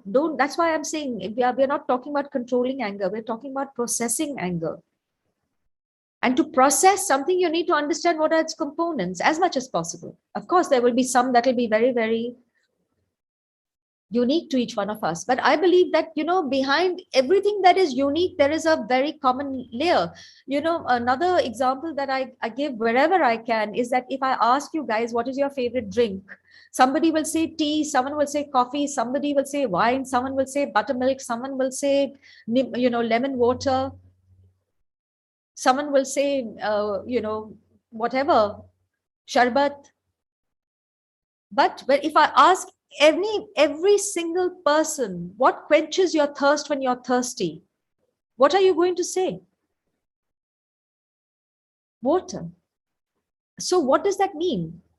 It means that behind preference, behind the layers of personality, preference, experience, there is something that is common to all of us. And that becomes more and more important because we realize, therefore, that the things we are feeling, the things that we are vulnerable about, the other person is vulnerable and can feel the same stuff. And it is our responsibility for what comes out of us. That's why it comes back to this point that he says this to me, he is jealous, he's interfering in my work, he's playing politics. That is his problem. I'm not going to let him determine my reaction more and more to the extent that it should frustrate me. I will deal with it, but first let me deal with myself. First, let me set my house in order. And how do I do that? That is a wonderful, wonderful practice, because that is the only way ahead. If we are all going to be out of control, trying to control a situation that's out of control, there's going to be absolute mayhem. And there is. Because it is easy, as I said, to put the blame outside. So let's take responsibility for whatever's coming out of each one of us. Let's start with that. And to break down the larger, it's not, so to finish my point, going to water, it is important. Anger is a feeling. It's an emotion. We feel it.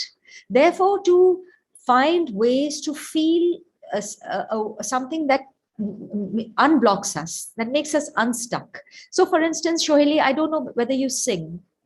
I know a lot of my Bengali friends do. They either play an instrument or they sing. If you do, and if you are in that moment overwhelmed with negative thoughts, take 30 seconds off to hum yourself a song. Take 5 minutes off to go and play your sitar. Anything but eat. Because when we resort to eating, that can become a disorder. So anything that makes you move in a constructive way, anything that in that moment, you want to pray, you want to breathe, do it. It sounds easy. The whole world is telling us about mindfulness. Everybody's telling you breathe in and breathe out, there has to be some truth in it. The thing is that because it is so simple, we don't believe that it holds the power that it does, but it does. So anything that gives you a moment of rest and repose, it could be anything. Pick it, identify it. If you haven't identified it for yourself, identify it. If there's something that you've been wanting to do for yourself, do it. You don't have to be super efficient and super good at it. Oh, I wanted to be a dancer. Oh, I wanted to be a singer, but now my life has gone past. Really? Whose life has gone past? Where? The only thing we have is this moment. I've released 2 instrumental albums on the piano. People think my friends think I'm a pianist. I don't think I'm a pianist at all. It came at a time when I played reasonably okay. I don't keep up with my piano. And I'm still willing to, take a class from somebody because I know I need it. So it gives me pleasure to keep learning.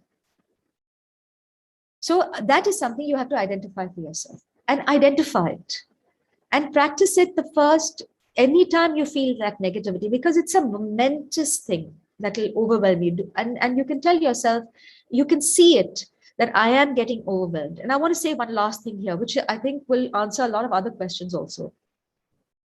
When we are caught in certain loops in the mind, whether it's to do with our past experience, whether it is to do with the way anger was expressed at home, whether it's to do with certain injustices we feel have happened to us in our lives, whether it's the loss that we're dealing with, there is something that keeps playing in our mind. Now that I want to tell you is not your mind.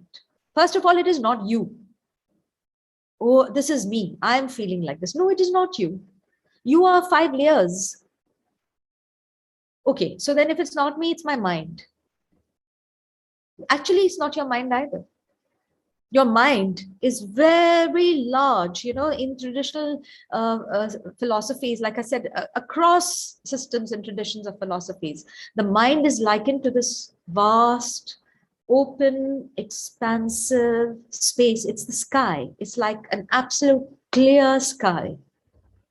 So what therefore is what you are identifying as your mind is not your mind. It is simply one voice in your mind. That one voice of anger, that one voice of blame, that one voice of anxiety. It is just one voice in your mind which is consuming your attention. And so you think it is my mind. It is not your mind. And if you think of your mind as one large open sky, limitless sky, then this is one cloud in that sky. So should we ignore the cloud if it's a dark cloud? No, we don't ignore it. We actually acknowledge it. We see it. There are times we may heed it because it may be saying something important to us. And then there are times when it's just saying the same thing. And you know what? I say, oh yeah, right, my mind is saying the same thing. The voice in my mind is saying the same thing, not my mind. The voice in my mind is saying the same thing. I hear you. And sometimes I'm amused. It doesn't stop. But I know that this is not my mind, and it is certainly not me. There is a lot more. There's the heart, there's the center, there's the body, there's spirit, there's a world here. And I will not make the mistake anymore of identifying one strain of anxiety or one strain of negativity with my whole self. I don't give that voice so much agency over me. So to unlock that moment of negativity, if you're feeling overwhelmed, just watch it. Just heed it, just hear, but with that space that, yeah, okay, I hear you. You're the voice in my mind, and I hear what you're saying. And then you will, in your own, according to your own potential, we all have it, be able to give it the importance that it needs, or not give it the importance that it is clearly on its own, just by observing it. That observation is important more than anything else. The solution will come by and by. Sometimes it may come as a revelation, and sometimes it takes persistence, and sometimes it's both. It may come as a revelation, but it takes persistence to make it a practice. But it is not hopeless, ever. Thank you so much, ma'am. Thank you. And please, I mean, before we wrap up, I mean, I'm sure there are a lot of questions and I'm happy to take them, but I want to make this point lest I forget. Teachers are extremely significant in the development of a child. Let me tell you that we as children, and I mean, all of us as children, have looked upon our teachers, look upon our teachers even more than we look upon our own parents. It made all the difference that this teacher of mine said this to me in class, that this teacher of mine appreciated me or smiled at me or gave me a responsibility. I mean, it stays with us for the rest of our lives. So please, y'all are parents. I mean, I would assume most of you are parents, but y'all are teachers first. And if we are, it is therefore more our responsibility to take, to process our own anger and take responsibility for our anger, because a word said loosely in class can imprint a child for a very long time. And we will never be able to get out of that by saying he did this, so I was angry. As teachers, it is absolutely our responsibility what we say. And if we don't know and we're struggling with the process, that's fine. Then we just acknowledge the fact that, okay, I don't know how to do this, but I think the wisest thing for me to do right now is to disengage and think that I will come back to this. I will revisit this. Because it is my responsibility what I say and what I do in class. Because this child will be imprinted forever. Whether I like that child or I don't like that child, that is irrelevant. Irrelevant. And that doesn't mean that I'm saying that you are not in a position that you abdicate your responsibility of keeping peace or keeping quiet or keeping order in class. But all I'm saying is that then to find ways to do that is again, is an onus. And anger is not it's been sanctioned to us very easily because we take sanction for it, but I don't think there's a solution there and we need to revisit that.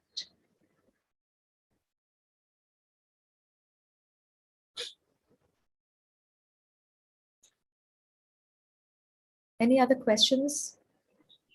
Ma'am, the topic is so intense. I'm sure everybody will agree with me that we would need more sessions with you. We would like to have more of your time with us, with all the teachers of Apeejay schools. Now I would request Lieutenant Commander Kiranjit Singh Pannu to share his insights. Thank you, sir. Yeah, good morning, Ms. Kohli, our principals, and all our faculty. I think wonderful session. Amazing movie. I did watch it half yesterday evening. I had watched it a little bit earlier when the link had come to me from Ms. Kohli. And then I watched it more than half, because at times what happens is it's got so much to offer, then you sometimes feel that you need to pause. You need to first absorb certain aspects, and then today, of course, now with all of you, I watched it completely. I think we all deserve to thank Ms. Kohli first of all to expend her time, energy, and her resources on creating something like this, and which is of immense usage. I think it should be watched by all, and it should be watched more number of times to be able to, decipher the fine threads out of it. Anger, when we talk about anger management, I think you all have discussed and you have really come out with some real good insights into the reasons, what could be done, what could be the possible solutions. When I need to touch a fact here that in my life, I think only one human being I've seen, at least from what I have seen physically, never ever angry, and that was my mother, who actually passed away in September 2020 during the that first wave. So I never saw her angry. I don't know. Maybe this was the time I could have sat with her and understood how or what was her mechanism of never getting angry, but never ever. And it's not just because she's related to me. I'm telling, her parents used to say like this, people around her used to say like this, my close family now, my wife and son, they also remember her like that. So that means it's not a biased opinion. So there's something, some mechanism she had. Possibly I should have spent some more time to understand, but honestly, people who've been around me say that I'm at least 90%, 95% similar to her when it comes to, anger. So maybe something genetically God has been kind that it has come in me. What I would suggest everybody, a few things to, that could help to, or you as teachers, especially as Ms. Kohli was touching upon, you should work on is, first of all, get introduced yourself to our history, culture, tradition, spirituality, and our roots. They are very intense and they have solutions to a lot of problems that we touched upon a little bit today and which we all are encountering. And I think you are responsible to introduce these roots to the children. I think we've never been introduced to these roots, at least in our history books, in our education, when we were growing up in 90s in our school, it never was touched upon. Recently, I have watched a few videos and I've understood certain things which are amazing. So I think that's very important. That will help these roots, because generally we have a rich tradition of calmness, peace, love, family, care. So these are the things which are part of our, the DNA of from where we have originated. Possibly we've forgotten, and so we're trying to get some more DNAs aligned. But I think if we just go back to our DNA, a lot of these will automatically come back to us. That's how, like we say, the Z generation, the Z generation kids, they have a DNA of understanding something related with science and technology, right? So it does not matter if this kid is born in a small town in Uttar Pradesh or he's born in the town in US or Canada or anywhere. That's in their DNA as a generation, right? It's only whether that can be tapped. So that's one important thing. Another important thing which I would like to possibly share with all of you, which I feel that is a struggle with most of the human beings that I see now, and that is to relax and slow down. The pace at which we all want to run, sometimes not even clear where we are running. See, if you are running a race, you should be clear that what you are running the race for. And then every race has a finishing point, isn't it? I mean, finally it ends somewhere. And then either you complete it, you win it, you lose it, but it ends. But if you're just running helter-skelter in top gear with no finish line in sight, you don't even know you are winning, losing what, you just see around who is ahead, who is back, then I think that race is really going to stress you. So I think you need to relax, slow down, take breaks, time off. Very simple strategy, which I think I heard some of the very good teachers talk about a few years back. And the moment you get angry, I mean, something has happened in the classroom and you feel you're going to get angry, just a time off, right? Just go off to your staff rooms, have a cup of tea, come back. Time off is such a wonderful strategy too, which can work, isn't it? Before we do something which we cannot take back. Jobs, careers, they're important, but they're not your life. They can never be your life, isn't it? I mean, they are very important. And for professionals, they are very important. And for middle class working professionals, they're extremely important, but they can't be your life. They cannot substitute your life. Life is about yourself, your families, your relationships, the community, family, environment. I visited Ajmer Dargah a few years back.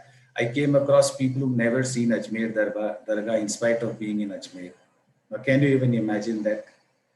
And yes, this was told to me by the Granthi. He said there are people here 100 meters away, they've never seen the Dargah. So you can see, I mean, life is not just about career, jobs, running, achieving. It's about enjoying, isn't it? You've come in, you've got to, I mean, starting destination, ending destination is fixed, whatever we want. Jeff Bezos is trying that he does not get an ending destination, but that's not going to work, isn't it? So your starting ending is going to be there. It's just about enjoying, relaxing, slowing down, be patient, start loving yourself. And one last point, which I think as teachers, you should bring it across to the kids is that there is this mad, it's a kind of truth, or I feel it is a lie being told to most of the kids is that, when you are in your 20s, you've got to get a good house, you've got to get a good job, you've got to get a good car, you have to have a bank balance. It's a lie. It can happen or it cannot happen. I mean, there's no harm in it not happening, right? So, I mean, because that creates so much of press that, I mean, you're in your 30s, you don't have a car, you don't have a house, you don't have a good job. Oh my God. This creates, and that virtual environment that we are creating around with people posting about trips to Maldives and this and that, and only showing the good part, that's further putting this pressure. And I think that's something which as teachers, you should put across to kids. It's okay. It's okay to be normal. It's okay to be average. It's okay to fail. I mean, everything cannot be about being the best. After all, you are unique, isn't it? You were created and nobody prior to you was created like you, and then nobody after you was created like you. So obviously you cannot be like anybody else. And that's how it is. And ma'am, I think Kohli touched upon your importance of not losing it on your kids. I have met a person, you should read about him, Sachin Vilas Joshi, who runs the Espalier Educational Institute in Pune. A wonderful educator, a wonderful human being. I spent some time with him. You should read about him, Sachin Vilas Joshi. And he mentioned to me once this point that as a small kid, when he was in his 4th or 5th standard, and he was not a bright kid in our terms, because in our terms, a bright kid is somebody who scores heavy in his maths and science, isn't it? And who can speak his language as well, scores. But he was not that bright kid as per their definition. And then what the teacher used to do is, in a play, always make him a donkey. Can you imagine? He was like, whenever there's a donkey required, get Sachin. Okay, Sachin, you are a donkey. And that hit him so badly throughout his life.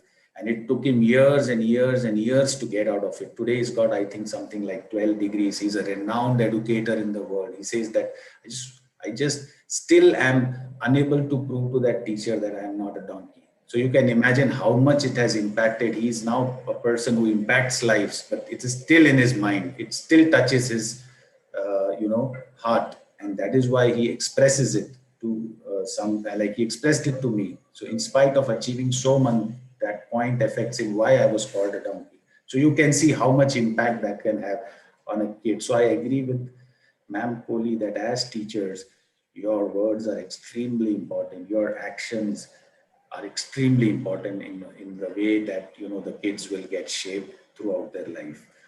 So thank you, Ms. Kohli. I think a wonderful session. And that is why I thought that I will also, create a background of relaxation next to the beach. so that our minds are relaxed. So thank you to Shomona ma'am and everybody for this session. Wishing you all the best. Thank you very much, and thank you each one of you for being here, and thank you Apeejay. Thanks very much. Thank you, Mr. Punjabi. Thank you, Shomona. Thank you, everybody. May I please request Ma'am Anandita Banerjee on stage, please. Ma'am Banerjee.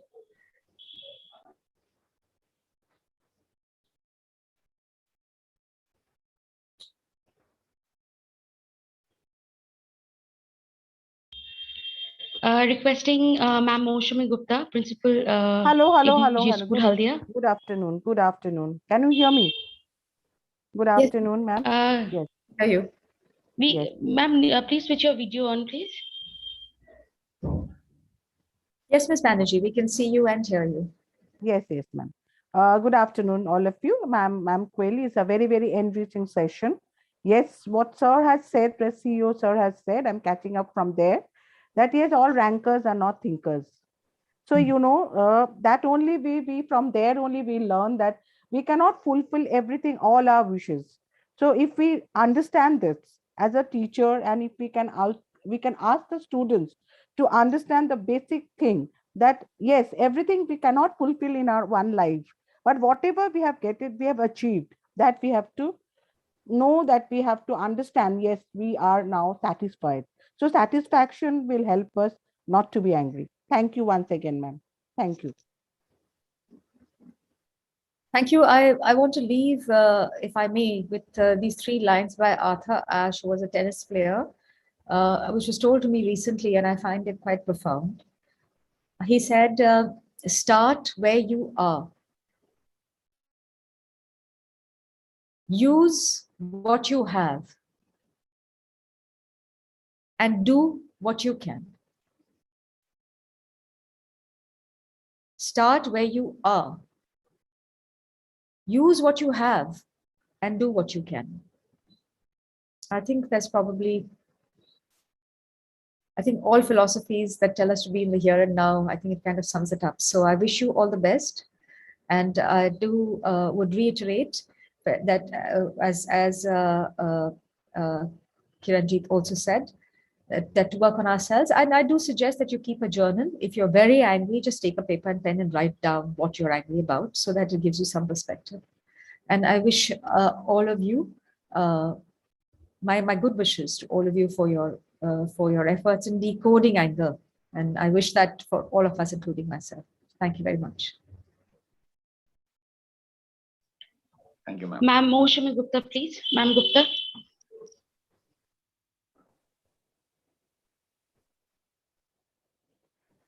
Our most valued Honorable Chief Guest, Madam Vandana Kohli, Honorable CEO Apeejay Schools, respected principals, dear faculty members, members of the technical and creative team, a warm good afternoon to you all. It's a proud privilege for me to propose a vote of thanks for today's event, and I therefore, on behalf of the entire Apeejay team, extend my heartfelt thanks to Madam Kohli for taking out time of our busy schedule and addressing us all. I would further like to congratulate Ms. Kohli to come up with such a remarkable film that we have just watched, and also for writing a book, Hinge, that addresses almost the same subject area, that is the anger management and the mental and emotional well-being of mankind. I'm certainly looking forward to reading that book as soon as I can. It's a well-known fact that people of all ages and from all walks of life today are undergoing some or the other kind of such issues, which in most cases remain undiagnosed and hence untreated. Millions of people live a miserable life due to the emotional burdens that they carry in their heart.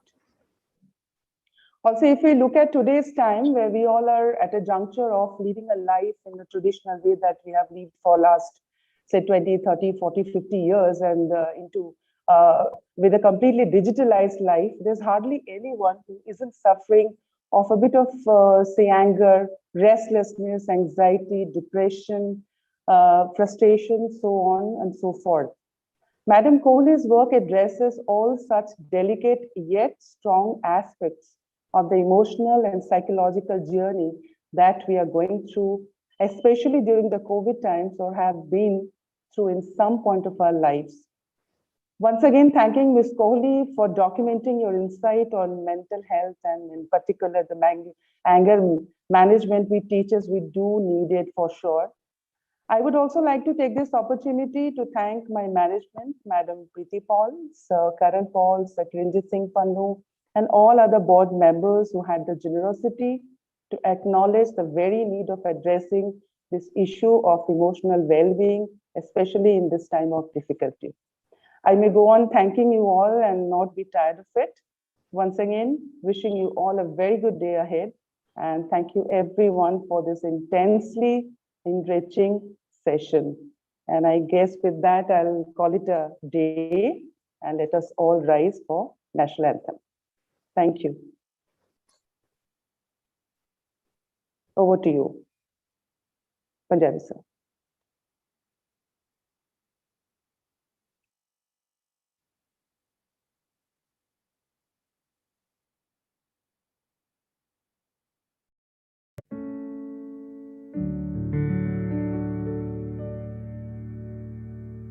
जनगण मन अधिनायक जय हे भारत भाग्य विधाता पंजाब सिंध गुजरात मराठा द्राविड उत्कल बंगा विंध्य हिमाचल यमुना गंगा उच्चल जलधि तरंगा तब शुभ नामे जागे तब शुभ आशीष मांगे गाहे तब जय गाथा जन गण मंगलदायक जय हे